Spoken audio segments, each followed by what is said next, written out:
दो सूक्ष्म गोलों में से प्रत्येक पर 10⁵ इलेक्ट्रॉन की कमी है। कमी का मतलब होगा कौन सा इलेक्ट्रॉन है, ये निगेटिव की पॉजिटिव, पॉजिटिव है। और उसके बाद कह रहा है कि यदि उनके बीच की दूरी कितना हो, देखो बात को समझिएगा थोड़ा सा, ये जो आवेश है ना, हम लोग देखो कूलाम का नियम लगाए थे, कूलाम का नियम, ये हो गया Q1 और ये हो गया Q2, इनके बीच की दूरी r है। और देखो इसमें से आवेश बोल रहा है, जो आवेश है प्रत्येक आवेश 10⁵ कूलाम है। नो, क्या कह रहा है, ये कह रहा है प्रत्येक पर इतने इलेक्ट्रॉन की कमी है, इलेक्ट्रॉन की कमी है, मतलब समझ रहे हो, इलेक्ट्रॉनों की संख्या है, ये Q1 में जो इलेक्ट्रॉनों की संख्या 10⁵ कितना है, 5 है। अगर आप इसका मतलब देखो इलेक्ट्रॉनों की कमी, मैंने कहने का मतलब इलेक्ट्रॉनों की संख्या दिया गया है, इस Q1 का मान निकालो, Q1 का मान, तो Q बराबर होता है Ne, ठीक है, तो Q बराबर n का मान देखो कितना है, 10⁵, और E का मान आप जानते हैं 1.6 इंटू 10⁵ कितना होता है, -19 कूलम, तो Q बराबर कितना होगा, और 1.6 गुणे 10 की घात 19 में से 5 घटा दो, कितना आएगा, -14 कूलाम आएगा। देखो ये कूलाम आवेश आ गया, जितना Q1 का मान है उतना ही किसका मान, इसका भी होगा, क्योंकि इलेक्ट्रॉनों की संख्या यहाँ भी वही है, यहाँ भी वही है, तो आवेश का मान भी क्या होगा, समान होगा, दोनों जगह वही आवेश होगा। अब देखो आवेश का मान तो आ गया सर, Q1 Q2 का मान तो आ गया, Q1 बराबर Q2, सबका मान दोनों वही होगा, तो हम लोग, और R का मान कितना दिया है, 1 मीटर, तो आप कूलाम के नियम से आप लगा सकते हो। कूलाम के नियम से क्या लगाओगे, कूलाम के नियम से लिखोगे, कूलाम के नियम से ये कहता है F इक्वल टू होता है 1/4 pi epsilon not Q1 Q2 upon में क्या होता है, R स्क्वायर होता है। इसका मान कितना होता है बताओ, इसका मान 8, हाँ इसका होता है 9 गुणे 10 की घात कितना होता है, 9, और Q1 Q2 का मान सेम है भैया, 1.6 इंटू 10⁻, माइनस कितना होगा 14, और इसका भी मान Q2 का मान उतना होगा,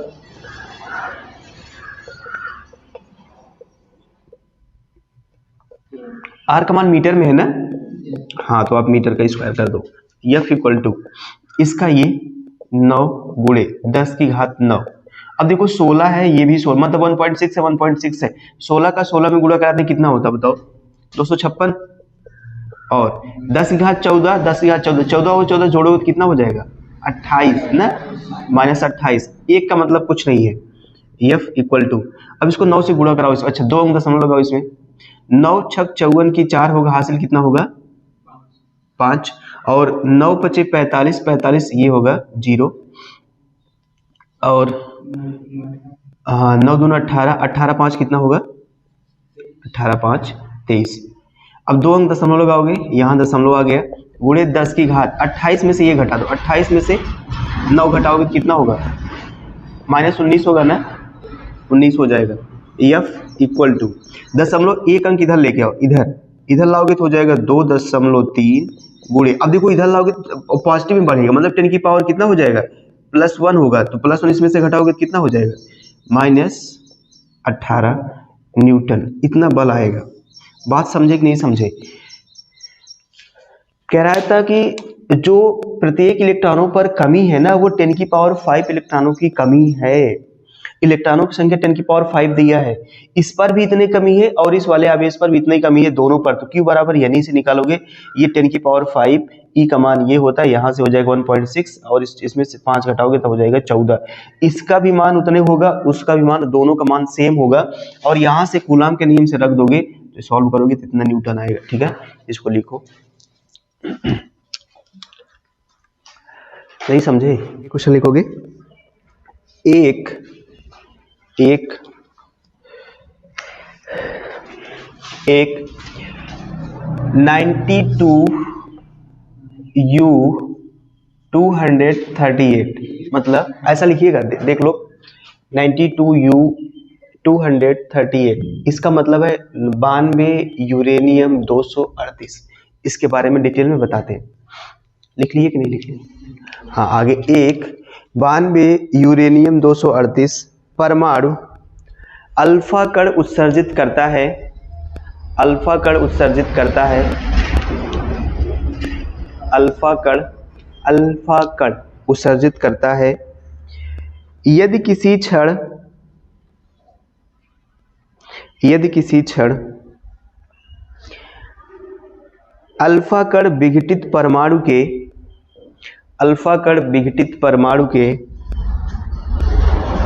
केंद्र से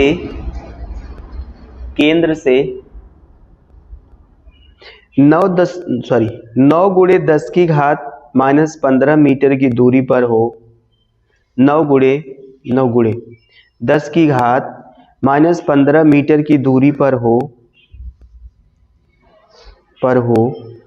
तो अल्फा कण पर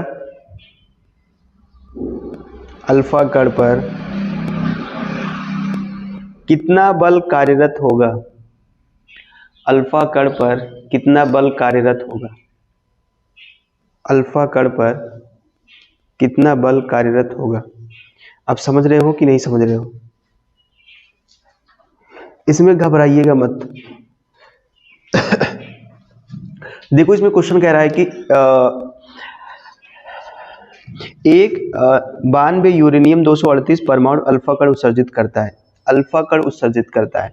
ठीक है, यदि किसी क्षण अल्फा कण विघटित परमाणु के केंद्र से इतनी दूरी पर हो, ठीक, तो क्या करना है? अल्फा कण पर कितना बल लगेगा उसको निकालना है। एक कह रहा था ना यूरेनियम परमाणु है, अब इसको समझाते हैं आपको अच्छे से।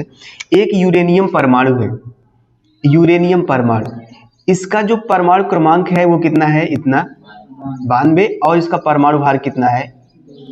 कह रहा इसके केंद्र से क्या होता है? यूरेनियम परमाणु क्या कहता है? एक अल्फा कण उत्सर्जित करता है।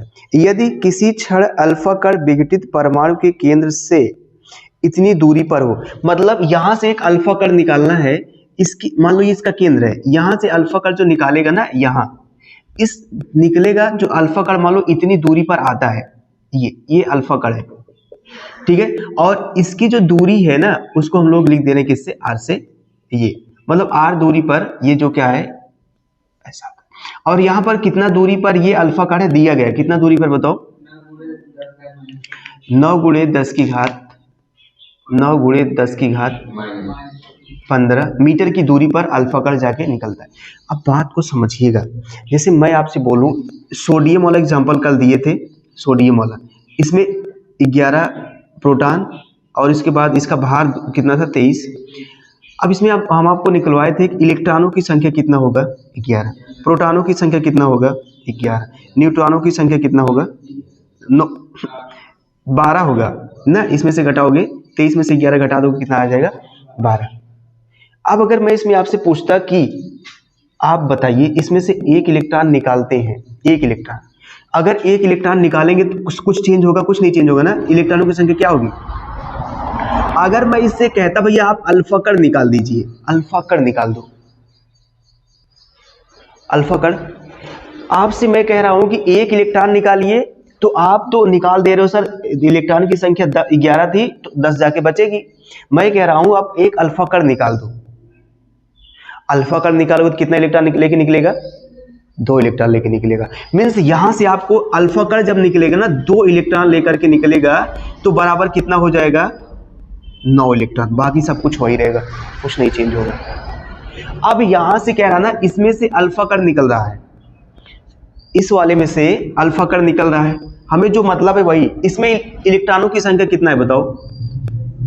इलेक्ट्रॉनों की संख्या कितना है? इसमें इलेक्ट्रॉनों की संख्या कितना है? जब किसी पर, एकदम हो गधा है तुम लोग, कितना समझाते हैं। जब किसी परमाणु पर कोई चार्ज नहीं होता है, किसी तत्व पर कोई चार्ज नहीं होता है, तो सर प्रोटॉनों की संख्या और परमाणु क्रमांक और इलेक्ट्रॉनों की संख्या सब क्या होता है? बराबर होता है। मीन्स यहाँ पर जो परमाणु क्रमांक है 92 है, इसलिए इलेक्ट्रॉनों की संख्या भी कितना हो जाएगा? ठीक। अब देखो कह रहा है कि इससे एक अल्फा कण निकल जाता है। अगर इससे एक अल्फा कण निकल जाएगा तो इलेक्ट्रॉनों की संख्या कितना बचेगी बताओ? 90 बचेगी कि नहीं बचेगी? क्योंकि अल्फा कण जब निकलेगा तो 2 इलेक्ट्रॉन यहां से लेके निकलेगा भैया, तो कितना बचेगा? 90। तो हमें 90 से मतलब है, ना कि इससे मतलब है। अब थोड़ा अल्फा कण पे आ जाओ। अल्फा कण क्या करता है? अल्फा कण 2 इलेक्ट्रॉन, 2 प्रोटॉन और 2 न्यूट्रॉन इसके पास होता है। तो हमें किससे मतलब है? इलेक्ट्रॉनों की संख्या से। इसके पास इलेक्ट्रॉनों की संख्या कितना है? 2 है कि नहीं है? अब आप इसका आवेश निकाल लीजिए और इसका आवेश निकाल लीजिए, ठीक है। तब उसके बाद हम लोग बल निकालते हैं। तो इसको हटाते हैं, यहां से इसका आवेश निकालोगे, इसका अगर आवेश निकालोगे तो कितना होगा? Q बराबर होगा यानी मान लो Q1 हो गया, N का मान यहाँ पर कितना है? 90। E का मान जानते हो 1.6 गुणे 10 की घात कितना होगा? -19। Q1 बराबर, अब 16 हो गया कितना होगा? 144 गुणे 10 की घात कितना होगा? -19 कूलम। देखो एक जीरो बढ़ाओगे यहाँ पर, 0.1 आसान से कट जाएगा, वो जीरो कोई मतलब नहीं होगा उसका। Q1 का मान यहाँ से आ गया, Q2 का मान यहाँ से निकाल लो। अब Q2 बराबर भी N E होगा, ठीक। इलेक्ट्रॉन संख्या मान लो यहाँ पर N1 है और ये भी ना N1 हो जाएगा, तो थोड़ा सा सही रहेगा, नहीं तो N कैसे बराबर हो जाएगा? यहाँ से हो जाएगा मान लो N2 बराबर, यहाँ पे आप लिख दो N2 E। तो अब Q2 बराबर, तो यहाँ पर इलेक्ट्रॉन संख्या कितना है? 2 और 1.6 गुणे 10 की घात -19 तो लिखोगे पहले से ही। ये Q2 बराबर 16 दूना कितना होगा? 32 गुणे 10 की घात -19 कूलम। ये था मतलब Q1 और Q2 का मान ये निकल गया और हम लोग बल आराम से निकाल सकते हैं। तो अब बल निकालते हैं। कूलम के नियम से लिखोगे F बराबर 1/4 pi epsilon naught into Q1 Q2 upon में क्या होता है? R square. F equal to, इसका मान रखो, इसका मान होता है 9 गुणे 10 की घात 9 और Q1 का मान कितना है बताओ? 144 10 की घात -19 और Q2 का मान कितना है? -19 और R स्क्वायर रखना है। R स्क्वायर सर कहोगे ऐसा पूरा काहे लगा दी? R स्क्वायर रहता है, R स्क्वायर रहेगा तो R का मान कितना लिखा है देखो? -15, ये इसका स्क्वायर कर दोगे। आओ नेक्स्ट, तो ये 9 गुणे 10 की घात 9 होगा इंटू, ये देखो चाहे आप यही सॉल्व कर लीजिए, यही हल करते हैं, और ये हो जाएगा 144 गुणे घात बराबर करो कितना होगा? ये 38, 3.2 इंटू 10 की पावर कितना हो जाएगा? 38 और अपान में कितना होगा? 9। देखो इसकी पावर 2 है, इसका मतलब 9 गुणे कितना है? 9 और ये 10 की पावर 15 दूना कितना होगा? -30 हो जाएगा। ये एक 9 से एक 9 कैंसिल हो जाएगा और इसको काटो, 9 एक की कितना होगा? 9, 9 5 कितना होता है? ये 9 5 14, इसके पास 5 बचा, इसके पास 4 तो 54 होगा। 9 6 कितना हो जाएगा? 54, ठीक। तो F बराबर घात को ऊपर लेके चलो, तो इसको 16 और 32 का गुणा कराओगे, यहाँ पर 16 गुणे 3.2 और यहाँ पर 10 की पावर कितना है? 9 और ये यहाँ पर कितना है? 10 की पावर -38 और ये ऊपर चलेगा तो क्या हो जाएगा? 10 की पावर +30। ये अब चलो 39 और ये 39 और ये 9 जोड़ो कितना होगा? इसका गुणा कराओ, 16 और 32 का गुणा कराओ कितना होगा? 51.2 गुड 51 कितना होगा? 2 होगा गुणे। अब इसको घात बराबर कर लो, देखो ये है 30 और 9 39 हो जाएगा, 39 में से 38 घटा दोगे कितना होगा? 1। अब इसमें गुणा करा दोगे तो कितना हो जाएगा? ये 512 न्यूटन। 1 से दशमलव खत्म हो जाएगा। ये था, ठीक है ना? ये हमारा आंसर आया। लिखो जैसे मैंने समझाया आपको वैसे छाप लो आराम से, फिगर वैसे बनाओगे और उसके बाद ये सारा चीज़ वैसे पेस्ट करोगे। बहुत अच्छा क्वेश्चन था, बहुत मज़ेदार क्वेश्चन था ना। लिखो, लगा दिए इसे। इसका आप स्क्रीनशॉट ले सकते हैं ना, इंपॉर्टेंट क्वेश्चन है ये। स्क्रीनशॉट ले लिए विवेक, स्क्रीनशॉट ले लो इसका।